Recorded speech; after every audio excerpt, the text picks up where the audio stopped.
Assalamualaikum warahmatullahi wabarakatuh. Kepada yang terhormat Ibu Pengampu MK Filsafat Dakwah Yusreni Hasna Nasution MIG dan teman-temanku sekalian. Perkenalkan, nama saya Sartika Nur Cahaya.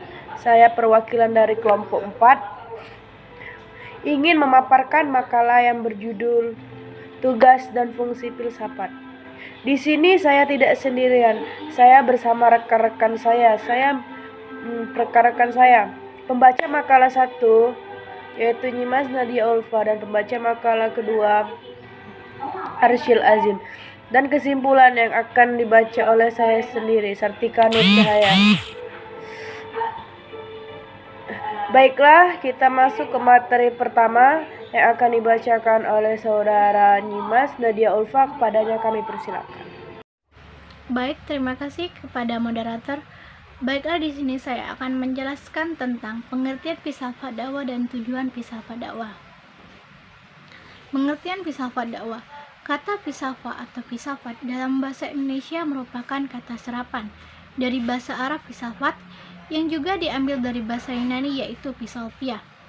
Filsafat dakwah merupakan kata majemuk dari filsafat dan dakwah, yang mana filsafat adalah pemikiran yang bersifat spektis, radikal, universal, integral, bertanggung jawab, dan lain-lain.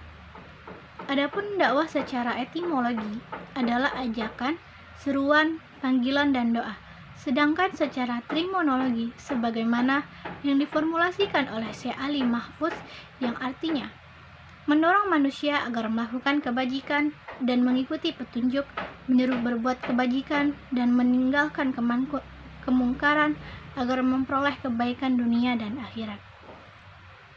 Permusuhan ini menyebutkan ma'ud al-dakwah dengan al-khair dan al-hudah yang artinya ajaran Islam dan tujuan dakwah. Akan tetapi, formulasi ini tidak menyebutkan dai atau pendakwah.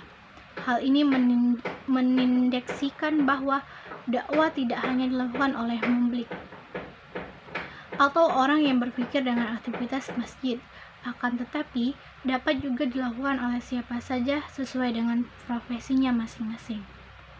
Menurut Toha Yahya Umar, bahwa dakwah adalah mengajak manusia dengan cara bijaksana ke jalan yang benar sesuai dengan perintah Allah untuk keselamatan di dunia dan akhirat. Tujuan filsafat dakwah. Tujuan filsafat dakwah menurut Syukriyadi yang pertama, memberikan landasan dan sekaligus menggerakkan proses dakwah Islam bersumber pada Al-Quran dan As-Sunnah secara objektif dan profesional. Yang kedua, melakukan kritik dan koreksi proses dakwah Islam dan sekaligus mengevaluasinya. Yang ketiga, menegakkan kebenaran dan keadilan di atas dasar tauhidullah dan tauhid risalah. Yang keempat, mensyukuri hikmat akal dengan menerangkannya sesuai fungsi peruntukannya. Dan yang kelima, upaya menyempurnakan jiwa manusia baik dari sudut teoritis maupun praktis. Baik, terima kasih. Baiklah, materi selanjutnya akan disampaikan oleh Arsyil Azmi. Manfaat filsafat dakwah dan fungsi filsafat dakwah. Manfaat filsafat dakwah adalah berguna untuk menentukan para dai agar mampu memahami ajaran Islam secara radikal sampai ke akar-akarnya sehingga menentukan kebenaran yang hakiki.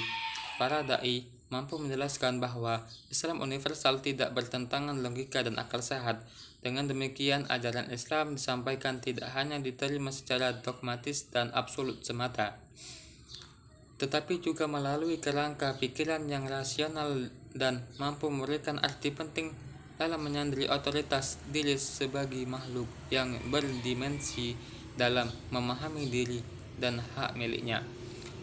Adapun tujuan filsafat dakwah adalah memberikan pemahaman yang bersifat universal tentang suatu ajaran Islam secara mendalam, mendasar dan radikal sampai ke akar-akarnya sehingga akhirnya dapat membawa pada kebenaran yang hakiki. Kebenaran hakiki tersebut terimplementasikan dalam sikap keseharian sebagai orang Islam. Filsafat dakwah juga memberikan kontribusi keilmuan dan dengan mempertajam metodologi dan pendekatan sehingga para dai mampu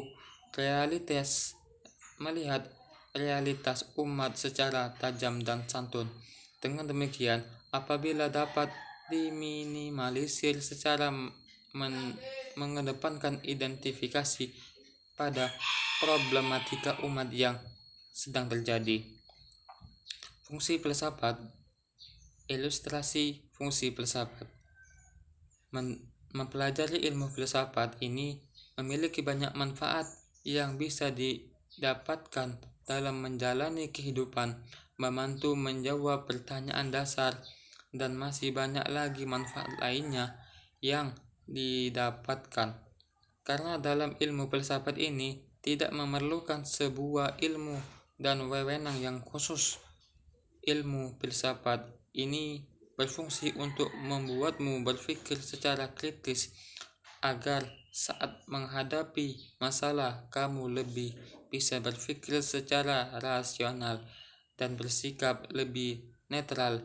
Ilmu ini juga bisa membantumu untuk memecahkan masalah, mengidentifikasi masalah, dan juga membantu mendapatkan jawaban dari masalah. Terima kasih untuk saudara atau saudari Nyimas Nadia Ulfa dan Arsyil Azim. Semoga materi yang mereka sampaikan bermanfaat bagi kita esok kelak. Amin ya rabbal alamin. Selanjutnya saya akan membacakan kesimpulan yang akan saya bacakan saya sendiri.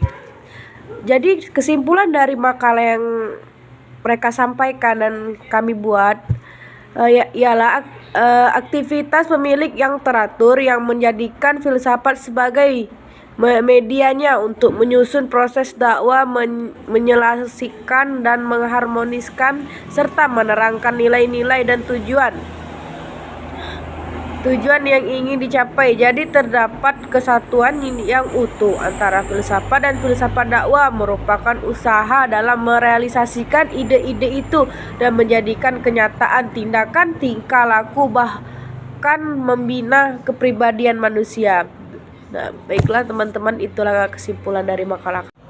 Baiklah teman-teman, hanya ini yang kami bisa sampaikan, kurang dan lebih kami mohon maaf. Kepada Allah saya mohon ampun. Saya akhiri, wassalamualaikum warahmatullahi wabarakatuh.